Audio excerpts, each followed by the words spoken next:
Hi everybody, welcome back to Between the Lines. My name is Julian, I'm an obsessive reader and used book collector, and today I'm at a wedding. Not literally, but today I'm doing the white wedding book tag. I'd like to thank Circe's Booked for tagging me in this and giving me the opportunity to talk some more books in a more unique and a bit different way from what I usually do, and to maybe talk about some books that aren't the typical sci-fi fantasy horror that I usually talk about, although I will eventually bring them up in this tag as well. So this tag follows the old wedding tradition of something old, something new, something borrowed, something blue, and something white, and then talking about some guests that you'd like to invite to the wedding as well, in which I'll tag a couple other booktubers that will hopefully do this video as well. But let's get into the books.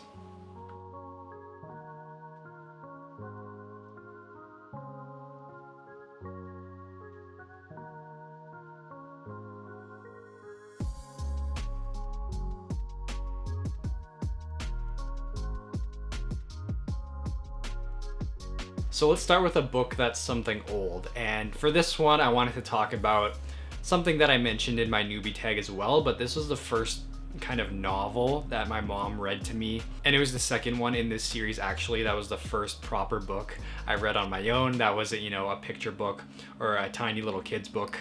It was the first proper novel I ever read, but before I read that second one on my own, my mom read to me the first one and started me kind of on a lifetime love of fantasy, and my reading really started with this first book here. And that book is Harry Potter and the Philosopher's Stone. I have it as Philosopher's Stone. I'm Canadian and that's what it was printed as here. I know for those of you in the States, you know it as the Sorcerer's Stone. And I have this nice hardcover first edition here from when the first couple books were coming out. I got it in a set from my grandma for Christmas that had the first 3 books. That was what was out at the time, and they were all the hardcovers. And it's so old too that it doesn't even have the proper Dumbledore on the back. It has a completely different picture that I'm not even sure if they were trying to draw Dumbledore or somebody else, but it clearly was changed later on, and it has such a special place in my heart to me because it's that one that my mom read. And then from there I was able to start reading properly on my own and started me on that journey of reading. And from Harry Potter it evolved into Magic Treehouse. I don't know if anybody remember those books, and Del Toro Quest, and then onward to stuff like The Hobbit and Aragon. So this book here was essentially the genesis or the inception of my fantasy reading. Okay, next we have something new, and for this one I wanted to talk about the last retail book I bought, the last kind of new book, you could say. If you know me, you know that I like to buy a lot of used books. I like to collect a lot of old fantasy and science fiction novels, and going on used book hauls is something that I really love to do. I do them every month, but the last book I bought new was The Wind Through the Keyhole by Stephen King. So The Wind Through the Keyhole is book 8, or in some cases book 4.5 of the Dark Tower series by Stephen King, and was written after the completion of the series, after the final book, The Dark Tower, a few years later, and takes place between books 4 and 5. It has a lot of nested stories. It has, the main characters from the series as they were at that point, and them telling a story of one of the main characters, past adventures, and within that story there's a fairy tale being told, and that takes up I think about half the book, that fairy tale. So it's a very unique structure, but not very unique to the Dark Tower. Wizard and Glass was very similar, where it was a nested story within the main series. It was really nice returning to these characters as they were at that point in the series.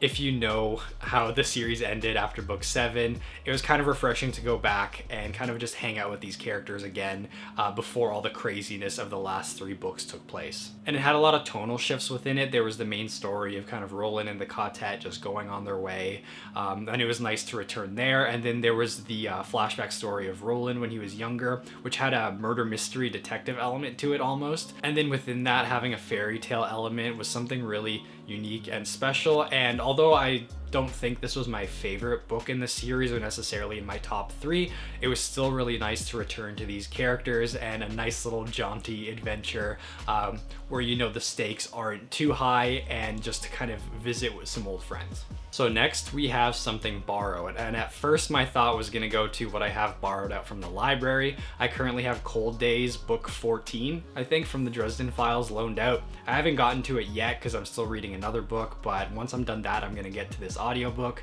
But since I've talked so much about the Dresden Files on this channel, I wanted to talk about a book that I actually have borrowed from somebody else, and that's the Master and Margarita. This is a book my cousin loaned out to me a couple years ago, and I didn't get to read until this past March. I read it over my birthday, and I still haven't returned it to him. I really should do that. And to go back and to get into some Russian literature was, you know, a bit of a change of pace for me. I was reading a lot of the Dresden Files, specifically the earlier books at the beginning part of this year. And this wasn't my first foray into Russian literature. I've read a handful of Dostoevsky and really enjoyed it. Crime and Punishment is one of my favorite books of all time. But this was a little different from that. You know, Dostoevsky deals with a lot of grounded human emotions and topics like, you know, faith and the human condition. And this book was just absolutely nuts. Essentially, the devil comes to Moscow, and this book was written during the days of the Soviet Union, so there's a lot of commentary on what life was like back then, and all these crazy fantastical characters like the devil and his henchmen just kind of messing with people. And I'm finding it really hard to describe just talking about it right now. It's something that's better experienced just by reading it, because it's really unexpected and different, especially compared to the other books that are maybe coming out in that period. So if you haven't read this classic, I'd highly recommend it, and just prepare yourself for something that's absolutely whack. Okay, and next we have Something Blue, and for that I wanted to talk about the book I'm currently reading. And if you've been following my last few videos, you know exactly what that is, and that's The Eye of the World, book 1 of the Wheel of Time. I won't get too deep into this book because I'm gonna do a review on it that I want to put out in time for the show coming out. This is a series I thought I was gonna put off until next summer, as I typically like reading fantasy more in warm weather. But with the show coming out, I decided that, you know, it's time to read it. I want to be part of the hype and the excitement, and to experience the show coming out with everyone else. And I'm so hooked on this book, I haven't been able to put it down since I started reading it. It's taking me a bit longer than I usually take with other books, just because it's so long. I haven't read a book this long since pretty much the Dark Tower series, and those weren't even as long as this. So it's taken me about a week to get nearly done. I have a few days probably left of reading it, but I'm so hooked and so invested in this world, and I can't wait to continue with the series. All right, and next we have Something White. So this is It by Stephen King. This is a gigantic book. This book took me a very long time to read. I think it was about a month. And just like Master and Margarita, it was totally whack. And I know a lot of people consider it King's masterpiece, but I think it was a bit more mixed for me. I had seen the first movie, I think part 1, by the time I read this, and seen the miniseries, so I kind of knew what was going to happen in the story. And I had read a handful of King before this. I think I had read Salem's Lot, Carrie, The Shining, and a few other things, some of his classics, before getting to it. So I was aware of his style and kind of what he was all about, but I wasn't ready for the level of Kingisms to kind of, you know, take to the forefront of this one. There's so many tangents that, you know, kind of dragged a little bit. And there's also, you know, that notorious scene at the end, which you hear about before going into it and thinking maybe it won't be that bad, but it's still pretty bad. But overall, you know, I understand its classic status and why people regard it so highly. And I think in the end, I did enjoy it overall. It wasn't my favorite King book. Definitely, I've enjoyed things way more, like Salem's Lot, The Shining especially, and of course the Dark Tower series, and Wizard and Glass within that I think is my favorite Stephen King book of all time. But I didn't want to end this video on a book that I wasn't super psyched on, so I'm gonna do a second white book, something I really do love and read pretty often.